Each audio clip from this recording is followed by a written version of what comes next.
جب اللہ کے نبی حضرت داؤد علیہ السلام کے بیٹے سلیمان علیہ السلام نبی ہوئے تو وہ اللہ کے دربار میں دعا مانگنے لگے کہ اے اللہ مجھے وہ مرتبہ عطا فرما جو نہ مجھ سے پہلے کسی کو ملا اور نہ ہی میرے بعد کسی کو ملے گا۔ پیارے دوستو، وہ بھی عجیب دور تھا جب لوگ کالا جادو اور جنات پر بہت زیادہ یقین کرتے تھے۔ اللہ نے اپنے پیارے نبی حضرت سلیمان علیہ السلام کے لیے چرندوں، پرندوں، ہوا، جنات کو ماتحت کر دیا تھا۔ اس کے بعد اللہ کے نبی حضرت سلیمان علیہ السلام دنیا میں کسی بھی حصے میں جب ظلم اور نفرت دیکھتے، زیادتی دیکھتے تو آ کر اپنے معجزات دکھا دیتے تھے، اور اس طرح سے انسان آپ پر ایمان لا کر صحیح راستے پر آ جاتے تھے۔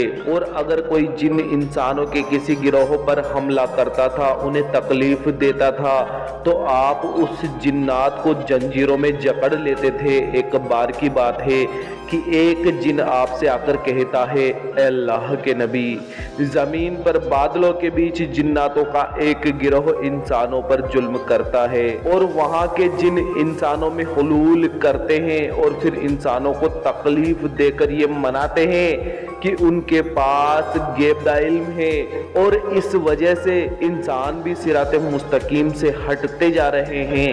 جیسے ہی اللہ کے نبی حضرت سلیمان علیہ السلام نے اس بات کو سنا تو آپ فوراً اس گروہ کے پاس پہنچے اور فرماتے ہیں، اے تکبر میں رہنے والو، اللہ سے ڈرو۔ جناتوں کا گروہ اللہ کے نبی حضرت سلیمان علیہ السلام کی طاقت سے ناواقف تھا۔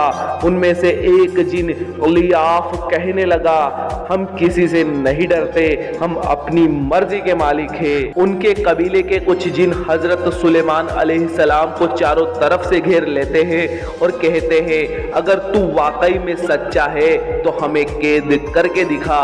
بس اتنا کہنا تھا۔ جیسے ہی حضرت سلیمان علیہ السلام اپنی نظریں ان جناتوں کی طرف ڈالتے ہیں تو ہوا اور مٹی کا ایک عجیب طوفان اٹھتا ہے اور زمین کو چیرتا ہوا لوہا باہر نکلتا ہے اور زنجیروں میں تبدیل ہو جاتا ہے، اور وہ زنجیریں ہر اس جنات کی گردن پر آ ٹھہرتی ہے۔ وہ تمام کے تمام جن زمین دوز ہو جاتے ہیں، اور اللہ کے نبی حضرت سلیمان علیہ السلام کے قدموں میں گر کر کہتے ہیں کہ آپ کون ہیں؟ تب آپ فرماتے ہیں کہ میں اللہ کا نبی اور داؤد کا بیٹا سلیمان ہوں۔ اللہ نے مجھے زمین پر امن اور سلامتی کے لیے مقرر کر دیا ہے۔ اے گروہ جن، خبردار ہو جاؤ، اس زمین پر فساد نہ پھیلاؤ ورنہ اللہ کا عذاب تم کو فنا کر دے گا۔ یوں وہ جناتوں کا گروہ اللہ کے نبی سلیمان علیہ السلام کی نبوت کو قبول کرتا ہے اور مسلمان ہو جاتا ہے، اور وعدہ کرتا ہے کہ کبھی بھی کسی بھی انسان پر ظلم نہیں کریں گے، کسی کو پریشان نہیں کریں گے۔ بے شک اللہ جسے چاہے ہدایت دے۔ اللہ تمام مسلمانوں کی مشکلوں کو دور فرمائے اور دنیا میں امن قائم فرمائے۔ آمین، اللہم آمین۔ دوستو کمنٹ باکس میں آمین ضرور لکھ دیجئے گا، کیا پتہ کس کی زبان سے نکلا ہوا آمین اللہ پاک کی بارگاہ میں کب قبول ہو جائے۔